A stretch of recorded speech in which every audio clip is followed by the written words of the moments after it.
Hello, thank you for joining us here on Facebook. We are going to bring to you a series of videos about the 5 ways to wellbeing over the next few weeks. My name's Lizzie and I work for Mid and North Powys Mind as a support worker covering the north of the county. Hello, my name is Mary and I work for Mid and North Powys Mind. Hi, my name is Lorna and I work for Mid and North Powys Mind as the youth support worker. Okay, so each week we're going to work through each of the 5 ways to wellbeing. These are a series of kind of quite doable ideas and things that you can do that can promote good mental health. The first one we're going to start with is connect. And this is all about staying connected with other people. So whether that be friends, family, neighbours, colleagues, people online at the moment, making new connections, strengthening old connections. And we're just going to give you some ideas of ways that we've all stayed connected, and we'd love to hear from you too. If you wanted to comment below underneath the video and let us know any ideas that you've had of staying connected. Mary, did you want to kick us off? Thank you. Yeah, I wanted to talk about, because initially when we think about connections, we often think about people, but I wanted to talk to you about pets. I've got a dog. His name is Gino, and I think Beck's got a picture of him now, which she can share with us, so as you can see. There he is. There's Gino. I think he's smiling in that photo of him. And I think pets are great. You know, dogs may not be your thing. It may be that you like cats or snakes or rabbits or tarantulas, you know, whatever your thing is. And if you already have a pet, I expect during lockdown you probably got closer to it. And if you don't have a pet, maybe now is a good time to think about getting one. They're great company. They help you relax. They have personalities of their own, and dogs, I think in particular, are incredibly loyal. And what I also like about dogs is that you have to walk them, even if it's damp and sort of miserable outside. Once you get going, it's beautiful to be outside. It's, you know, that exercise is so good for mental health and well-being physically as well. And for me, being outside in nature feels recharging for the soul, I suppose. It feels really good. And also, what I particularly like about pets is that they don't talk. I really do like that. It's peaceful, and he never judges me. It's brilliant. Yeah, I know what you mean, Mary. During lockdown, during coronavirus now, we've been walking our dogs more locally, and it's a great way when you're struggling to talk with people and see people because we're locked in. Just walking the dog and having people stop, and dogs have no sense of social distance. So while they're actually being very close and personal about it all, it means that you end up talking to their owners, and I think it's brilliant. You end up talking about other stuff, and we've all got several things in common now. When you're dog walking and your dog's COVID-19, and then you talk about other things, and it's about just that chat and seeing those faces and talking to people, and yeah, it's good for the soul, I It is. think. It is. I mean, during this time, as well as the dogs, very early on, our family set up a Google Meet or Zoom Meet. I think everybody's heard of Zoom now. And if my technophobic family can do it, anybody can do it. And we would just have a cup of coffee and have a chat. And it was really important to see those faces. And I think for the first time in my life, I realized that it's important to see faces, um, because we take people for granted, and then suddenly we realize that actually we're missing them. We're missing that human connection, and we need, as people, we need that human connection. And I've tried to increase my contact. So people that I would normally text, I've rung, or people that I would WhatsApp, I've FaceTimed, or just to increase that quality.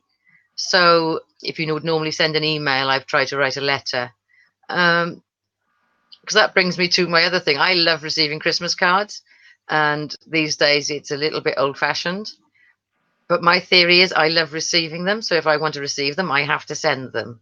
And I love opening that envelope and finding out who's actually thought about me and written down. And even if it's only once a year, that once a year means that somebody thought about you.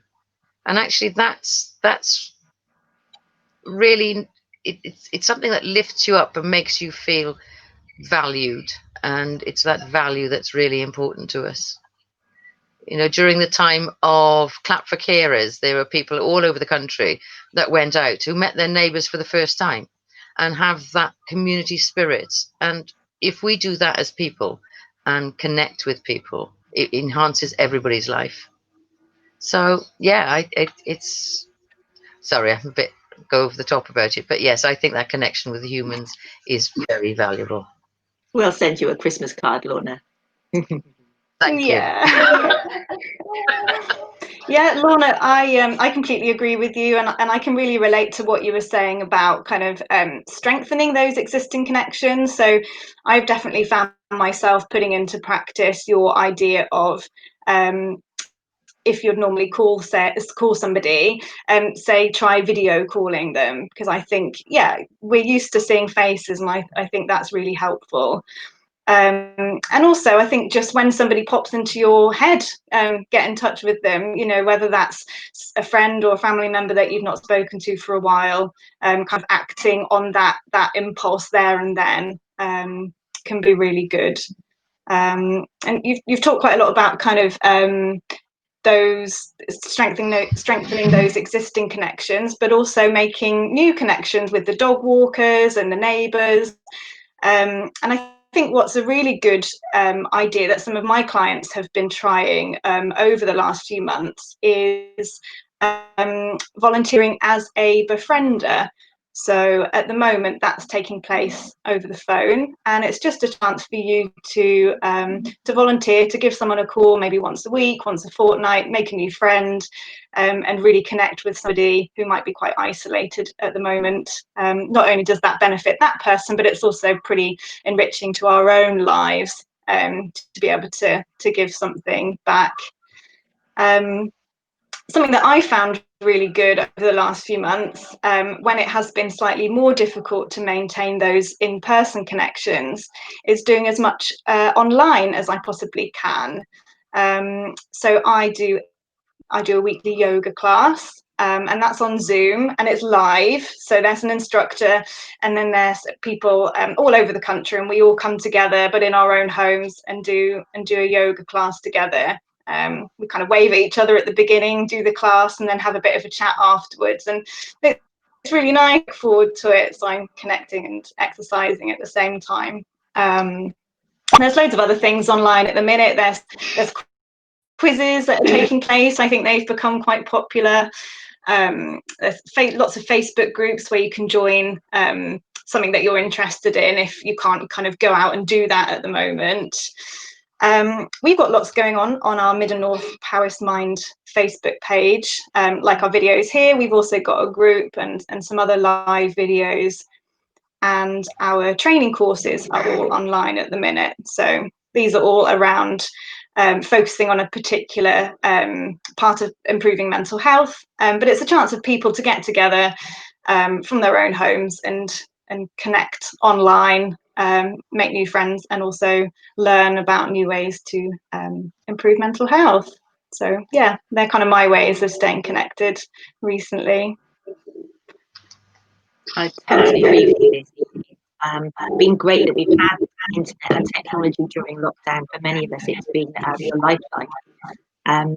One other thing I wanted to mention was about joining groups. It's not so easy now because a lot of groups aren't happening. But if you join a group, it can be a great way to connect to others, particularly if you join a group in a subject that you like. So if you like running, maybe joining a running group, or if you like art or pottery, joining a group that does that. And you get to do something you love. You get to have that space and time to do it, and you meet other like-minded people that like the same things. So you have that thing in common already that makes connection so much easier to start. And it's a great way to meet others. And it does take the pressure off, I think, social interaction, because you've got that activity to start the conversation or to be doing at the same time. Yeah, it's really important.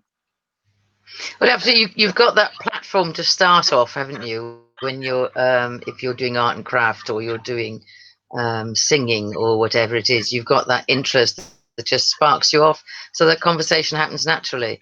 But it takes a long time to grow an old friend, and if we don't get out there, we will never meet new people and never create relationships, new relationships. And on that note, lovely people, we have a challenge for you for the forthcoming week. And before we meet next week, what we'd like you to try and do is, if you normally text somebody, call them. If you normally email somebody, write to them. If you normally WhatsApp, then use Messenger or something like that. And you can even have a group of friends that you create now on Messenger, where you have that. It's a visual connection, as opposed to just having that whole family WhatsApp group that people tend to do. Contact an old friend, contact a new friend, somebody that's been on your mind, and increase that quality of contact. So just make it more valuable and more creative. And you can do it. We so know you can. And we would love your comments about it and how you've got on. And if you have any ideas of how we can create or improve the quality of our current connections. So, and over to Mary to finish us off, I think. So we'll be doing the challenge too, and we'll let you know next week how we get on as well. And I also just wanted to say thank you for joining us today. It's been really great doing this with you. We'll be back next week, same time, and we're going to be talking about one of the other 5 ways to wellbeing. So we'll be talking about learning, and we'll look forward to seeing you then. Thank you for joining us. Okay. Bye-bye. Thank you. Nice talking. Bye. Bye. Bye.